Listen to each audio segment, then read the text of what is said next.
미국의 공휴일 중에서 마틴 루터 킹스데이라는 날이 있습니다. 한 사람의 생일이 국가의 공휴일인 경우는 굉장히 드뭅니다.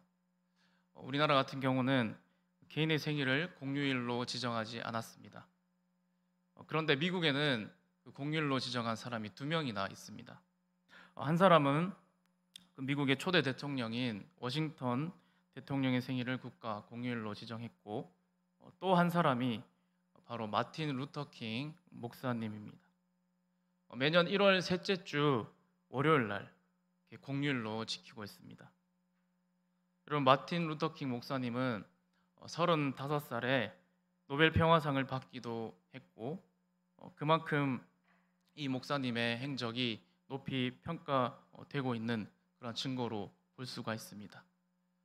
그런데 이 목사님을 이렇게 위대하게 만들었던 이러한 대표적인 이유 가운데 하나가 그가 바로 하나님 안에서 선한 비전을 가졌기 때문이라고 합니다.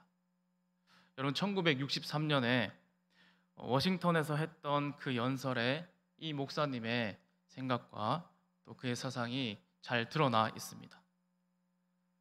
나에게는 꿈이 있습니다. 그것은 어느 날 노예 아들들이 주인의 아들들과 형제처럼 살게 되는 꿈입니다. 나에게는 꿈이 있습니다. 그것은 어느 날 백인 어린이가 흑인 어린이와 형제와 자매처럼 손을 잡게 되는 꿈입니다. 나에게는 꿈이 있습니다.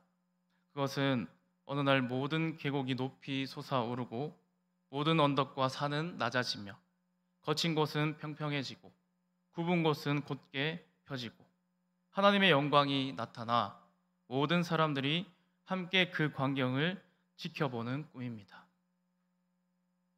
여러분, 목사님은 이러한 꿈을 가졌던 그 상황 가운데 바로 흑인과 백인의 갈등이 심했던 그러한 시대였습니다. 흑인들이 매우 무시받던 그러한 시대에 이 목사님은 정말 주변에서 보았을 때 말도 되지 않는 그런 말을 할 수 있는 그런 꿈을 꾸었다는 것입니다. 근데 그의 이 꿈은 많은 사람들에게 확대되어지고 지금도 이 미국에서는 사회적으로 완벽하진 않지만 그러나 법적으로는 이 흑인과 백인의 차별이 없는 그런 미국 사회가 되었습니다. 여러분, 우리가 함께 보았던 오늘 이 본문에서는 이 마틴 루터 킹 목사님과 아주 유사한 그러한 모습을 보여주는 갈렙이란 사람이 등장합니다. 먼저 오늘 본문의 이 내용을 살펴보길 원합니다. 우리 본문의 배경이 되는 것은 바로 땅을 분배하는 그 과정에서 갈렙이 지금 여호수아에게 나아가서 헤브론 땅을 달라고 하는 그러한 장면입니다. 그런데 이 갈렙이 여호수아에게 나아가서 말하였던 이 상황은 그 당시에 그 현실은 아주 좋지 못한 그런 어려운 상황을 겪었습니다. 그 상황을 살펴보게 되면 먼저 우리 읽진 않았지만 15절 말씀에 보게 되면 이 헤브론의 옛 이름은 기럇 아르바라. 아르바는 아낙 사람 가운데서 가장 큰 사람이었더라. 이렇게 말씀하고 있습니다. 여러분, 그러니까 지금 이 헤브론 땅에는 누가 살고 있냐면 바로 이 아낙 사람들이 살고 있다는 것입니다. 이들은 키 크고 덩치가 크고 싸움을 아주 잘하는 그런 용사들, 전쟁에 능한 그런 용맹한 사람들이 거기에 살고 있다는 것입니다. 여러분, 그런데 지금 이 헤브론을 점령하려고 하는 이 갈렙은 여러분 나이가 몇 살입니까? 85세입니다. 갈렙이 지금 아무리 강건하고 또 용맹하고 또 싸움을 잘한다 하더라도 이렇게 키가 크고 덩치가 크고 또 용맹한 이러한 용사들과 싸운다면 아마 승리를 장담하기는 쉽지 않을 것입니다. 그리고 또 한 가지의 어려운 상황이 있었는데 그것은 바로 18장 3절, 여기도 읽진 않았지만 여호수아 그 18장 3절 조금 뒤쪽에 보게 되면 여호수아가 이스라엘 자손에게 이르되 너희가 너희 조상의 하나님 여호와께서 너희에게 주신 땅을 점령하러 가기를 어느 때까지 지체하겠느냐라고 말씀하고 있습니다. 그러니까 지금 이스라엘 백성들이 가나안 땅에 들어왔을 때 그 곳곳의 중요한 거점들은 확보하였는데 이 나머지 땅들을 지금 점령해야 할 그 의욕이 이들에게 없었다는 것입니다. 그러니까 이 이스라엘 백성들의 그 상황은 힘든 곳은 놔두고 쉬운 곳, 자기들이 할 수 있는 그런 곳을 이미 점령했기 때문에 이만하면 되지 않았을까? 우리가 여기에서 이제 그냥 삽시다. 나머지 힘든 곳은 뭐 점령하지 않아도 그렇게 뭐 우리 삶에 힘든 것도 없고 그냥 그렇게 살면 되지 않겠습니까? 여기가 좋사오니 마치 이러한 상황을 맞이했다는 것입니다. 그래서 이러한 이유 때문에 이 갈렙은 이 헤브론 땅을 지금 차지하러 가는 것이 쉽지만은 않은 그러한 현실이라는 것입니다. 여러분, 이러한 상황에서 이러한 현실에서 지금 갈렙이 여호수아에게 헤브론 땅을 달라고 하며 나아갔던 것입니다. 여러분, 그리고 우리 15장 14절에 보게 되면 아낙의 소생 그 세 아들 곧 세세와 아히만과 달메를 쫓아내었다라고 그렇게 이제 말씀하고 있는데 이 갈렙이 결국엔 여호수아에게 나아가서 헤브론 땅을 차지하겠다라고 말하고 그는 이 힘든 현실 가운데 굴하지 않고 용기 있게 나아가서 이제 결론적으로 보게 되면 결국 그 헤브론 땅을 정복했다는 것입니다. 그러면 여러분, 결코 이렇게 쉽지 않은 상황 가운데 이 갈렙은 무엇을 통하여 그가 이런 일을 할 수 있었을까요? 무엇이 이 갈렙에게 용기를 주어서 이렇게 도전을 하고 그 땅을 차지할 수 있게 하였을까요? 그것의 이유로 먼저 첫 번째로 갈렙은 믿음의 사람이었기 때문에 그 땅을 차지할 수 있었습니다. 오늘 제목을 믿음과 비전의 사람으로 정했는데 그 이유가 이 제목처럼 갈렙은 믿음의 사람이었다는 것입니다. 여러분, 성경에 보면 갈렙이 어떤 사람인지 크게 두 군데에서 보여주는데 한 군데는 민수기 13장, 14장에 그 내용이 나옵니다. 거기에 보게 되면 우리 잘 알고 있는 내용입니다. 광야를 방황하고 있던 이스라엘 백성들 중에서 가데스 바네아에서 정탐꾼을 뽑습니다. 각 지파별로 한 명씩 정탐꾼을 뽑아서 총 12명의 정탐꾼을 뽑아 이 가나안 땅을 정탐하러 보냅니다. 이들이 12명이 그 가나안 땅에 가서 40일 동안 가나안 땅을 정탐하고 이제 돌아왔을 때 10명과 2명의 보고가 아주 상반된 보고가 되게 됩니다. 근데 10명의 정탐꾼들은 우리가 가나안 땅 절대 들어갈 수 없습니다. 가면 안 됩니다. 그 땅에 가보니 거기는 강하고 성은 견고하고 또 거기서 아낙 자손을 보았는데 그들은 매우 키가 크고 우리는 그 앞에 서게 되면 메뚜기 같습니다 라는 그런 보고를 합니다. 그런데 여러분, 두 명의 보고, 그 2명은 여호수아와 갈렙이었습니다. 이들의 보고는 그들과 달랐습니다. 그 땅 사람들은 과연 키가 크고 또 용맹해 보이고 덩치도 큽니다. 하지만 하나님께서 우리와 함께 하시면 우리가 그들을 이길 수 있습니다. 그들은 우리의 먹이입니다 라고 그렇게 보고했습니다. 여러분, 오늘 본문에서도 보면 그 갈렙의 말이 아주 간단하게 언급되어 있습니다. 14장 8절을 보게 되면 나와 함께 올라갔던 내 형제들은 백성의 간담을 높게 하였으나 나는 내 여호와 내 하나님 여호와께 충성하였다라고 그렇게 그는 자신 있게 말합니다. 그러니까 여러분, 여기에서 이 갈렙이 내가 여호와 하나님께 충성하였다라고 말하는데 이 충성하였다는 이 단어가 개역 한글에서 보게 되면 하나님을 쫓았다, 따랐다라고 되어 있고 영어 성경에 보면 follow라고 그렇게 되어 있습니다. 그러니까 이 말씀은 바로 이 갈렙이 이 하나님의 말씀을 따라 그는 믿음의 길을 걸었다라고 그렇게 말할 수 있다는 것입니다. 여러분, 믿음이 무엇입니까? 내 마음 중심에 하나님을 모시고 하나님의 말씀을 따라가는 것이 믿음인 줄로 믿습니다. 여러분, 갈렙이 지금 그렇게 살았다는 것입니다. 오늘 본문을 보아도 그의 믿음이 확연하게 드러나고 있습니다. 정복하기 쉽지 않은 땅이었음에도 불구하고 그는 용기 있게 여호수아에게 나아갔고, 그리고 12절처럼 말했습니다. 우리 같이 12절을 보게 되면 그날의 여호와께서 말씀하신 이 산지를 지금 내게 주소서. 당신도 그날에 들으셨거니와 그곳에는 아낙 사람이 있고 그 성읍들은 크고 견고할지라도 여호와께서 나와 함께 하시면 내가 여호와께서 말씀하신 대로 그들을 쫓아내리이다. 여러분, 여기서 여호와께서 나와 함께 하시면 내가 부족해도 할 수 있습니다 라고 고백하는 것이 믿음이라는 것입니다. 나는 힘이 없습니다. 나는 지혜가 없습니다. 나는 지식이 없습니다. 나에게 건강도 없고 돈도 없습니다. 그러나 여호와께서, 하나님께서 나와 함께 하시면, 내가 하나님의 말씀을 붙잡고 가면 내가 헤브론 사람들을 쫓아낼 수 있습니다 라고 그는 분명하게 확신하고 그렇게 믿음으로 살아갔다는 것입니다. 여기 하나님께서 나와 함께 하시면 이라고 말하는 것은 다른 말로 하게 되면 여러분, 하나님이 없으면 아무것도 할 수 없다는 고백입니다. 오직 하나님이 함께 하실 때만 그 일들을 할 수 있다는 것입니다.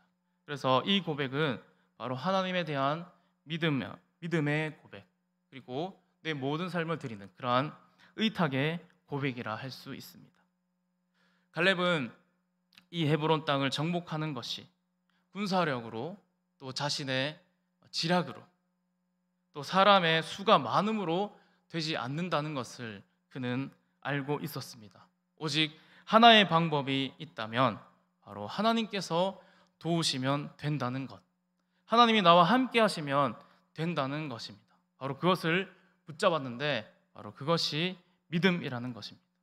갈렙은 이러한 믿음의 사람이었음을 우리가 알 수 있습니다. 그리고 두 번째로 이 갈렙은 믿음의 사람일 뿐만 아니라 그는 비전의 사람, 꿈의 사람이었기 때문에 그 땅을 차지할 수 있었습니다. 여러분, 우리는 대체로 이 비전과 야망과 욕심을 혼동하는 경우가 있습니다. 그러나 갈렙은 결코 자신의 욕심 때문에 헤브론 땅을 달라고 하지 않았습니다. 우리 다시 한 번 더 12절을 보게 되면 반복적으로 이야기하는 것이 있는데 바로 그날에 여호와께서 말씀하신, 그리고 여호와께서 말씀하신 대로가 반복되어 있습니다. 가데스 바네아에서 하나님께서는 모세를 통하여서 네가 발로 밟는 땅은 다 너에게 주겠다. 그리고 그 땅이 너와 내 자손의 기업이 될 것이다 라고 그에게 말씀을 주셨습니다.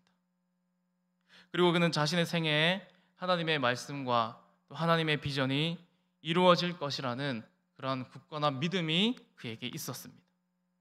그러니까 모든 사람들이 자신들에게 닥쳐진 그러한 현실과 또 상황만 보고 그 이스라엘 백성들이 이제 지쳐서 지체하고 또 우물쭈물하고 그 땅을 정복하지 못하고 있었을 때 이 갈렙에게 주신 이러한 말씀을 따른 하나님의 그 비전이 그 일들을 가능하게 했다는 것입니다.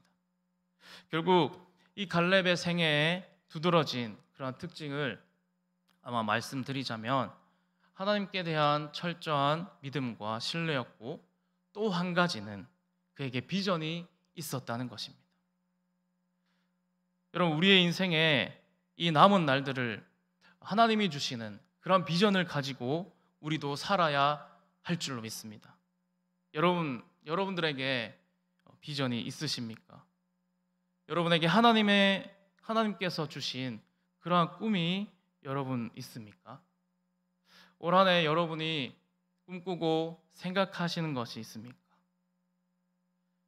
여러분, 하나님께서 주시는 그러한 생각과 그 마음이 비전인 줄로 믿습니다. 그래서 이 비전의 사람이라고 하는 것은 하나님께서 우리에게 주신 이 소원을 깨닫는 사람, 그리고 하나님께서 우리를 통하여 이루시고자 원하는 것을 우리를 통해 분명히 이루어질 것이라고 인식하고 그것을 깨닫는 사람이 바로 비전의 사람이라고 할 수 있습니다. 여러분, 갈렙은 40년 이상을 그 누구에게도 말하지 않았지만 그의 마음속에 무엇이 있었을까요? 하나님이 주신 그 말씀을 따른 비전이 있었습니다. 헤브론 산지를 주시겠다고 하신 하나님의 말씀, 그 하나님의 비전을 그는 마음속에 40년 동안 계속해서 그렇게 품고 있었기 때문에 그가 이 85세라는 이러한 많은 나이임에도 불구하고 그는 그 날을 위해서 그동안 준비해 왔다고 그렇게 생각되어집니다. 그러니까 그가 정복 전쟁을 하기 위해서 그동안 무엇을 했을까요? 운동도 하고 또 몸도 단련하고 그는 그 땅을 정복할 준비를 했다고 그렇게 볼 수 있다는 것입니다. 근데 여러분, 갈렙이 이렇게 할 수 있었던 것은 무엇 때문이었겠습니까? 그가 물질 때문이었겠습니까? 아니면 건강을 얻기 위해서 그랬을까요? 아닙니다. 그는 그에게 주신 그 비전 때문에 그것을 할 수 있었다는 것입니다. 하나님이 주신 그 비전이 그 사람을 끌고 가는 것입니다. 하나님께서 그에게 말씀하신 그 비전이 이 갈렙을 건강한 삶으로 또 도전적인 삶으로 때로는 용기 있는 삶으로 그를 인도하였던 것입니다. 그러나 여러분, 반대로 꿈이 없는 사람, 비전이 없는 사람은 방자히 행한다고 잠언서에서 말씀하고 있습니다. 여러분, 비전이 없으면 돛이 없는 배와 같습니다. 바람에 이리저리 요동치는, 정확하게 바라봐야 할 그런 목표가 없기 때문에 또 가야 할 그런 기준이 없기 때문에 표대가 없기 때문에 이리저리 흔들리는 것입니다. 그러므로 우리는 우리의 남은 이 생애에 우리에게 무엇보다 중요한 것은 하나님이 주시는 그러한 꿈과 비전을 갖는 것입니다. 사랑하는 여러분, 올해 2022년 하나님이 여러분에게 주신 그러한 꿈과 비전이 있습니까? 지금 제 기억에 우리가 2022년을 시작한 지, 그러니까 시작되는 우리 송구 영신 예배를 드린 지 벌써 2주나 지나게 되었습니다. 예배 드린 때가 엊그제 같은데 시간이 너무 빠른 것 같습니다. 여러분, 송구 영신 예배를 드리면서 우리 다 다짐을 했을 것입니다. 1년 동안 올 한 해는 내가 어떻게 살아가야 하겠다. 올해는 하나님을 기쁘시게 해드리기 위해서 어떤 일을 해야 되겠다라고 여러분 생각하신 것이 있습니까? 여러분, 그렇다면 그것이 바로 하나님께서 여러분에게 주신 비전인 줄로 믿습니다. 여러분, 그것이 혹시나 작심삼일이 되었다면 다시 결심하고 결단했으면 좋겠습니다. 여러분, 1년이 365일이니까 작심삼일을 한 120번 하면 되지 않습니까? 4일째 꿈꾸고 또 7일째 또다시 우리가 꿈과 비전을 가지고 나아가면 됩니다. 자신이 그 결심을 지키지 못했다고 작심삼일이라고 실망하지 않았으면 좋겠습니다. 여러분, 다시 결심하면 됩니다. 다시 꿈을 꾸고 다시 나아가면 됩니다. 문제는 작심삼일이 아니라 꿈이 없는 것, 비전이 없는 것이 더 큰 문제입니다. 우리의 이 한 생애를 살아가면서 오늘 본문에 이 갈렙이 말한 것처럼 하나님께서 말씀하신, 우리에게 말씀하신 그런 산지가 우리 모두에게 있어야 할 줄로 믿습니다. 그것만 생각하면 가슴이 떨리고 또 흥분되고 엔돌핀이 솟아나고 하는 그러한 산지, 그것만 생각하면 어떤 어려움 속에서도 힘이 솟는 그러한 비전, 그것이 우리에게 있어야 할 줄로 믿습니다. 그것을 붙들고 우리 하나님께 간절히 또 뜨겁게 기도하는 우리의 모습이 되어지길 원합니다. 오늘 이 시간 나의 꿈, 나의 비전은 무엇입니까? 여러분, 이 시간에 우리가 꿈꾸길 바랍니다. 그리고 그 비전 위에 하나님께서 나와 함께 하실 것이라는 그 믿음, 하나님이 나와 함께 하시면 그것이 될 것이라는 그러한 믿음이 함께 있기를 소망합니다. 그리하여 우리 모두가 갈릴과 같은 그러한 믿음과 비전의 사람이 되어 우리를 통하여 이 땅 가운데 하나님께서 이루실 그러한 뜻이 이루어지는 저와 여러분이 되시기를 간절히 소망합니다. 기도하겠습니다.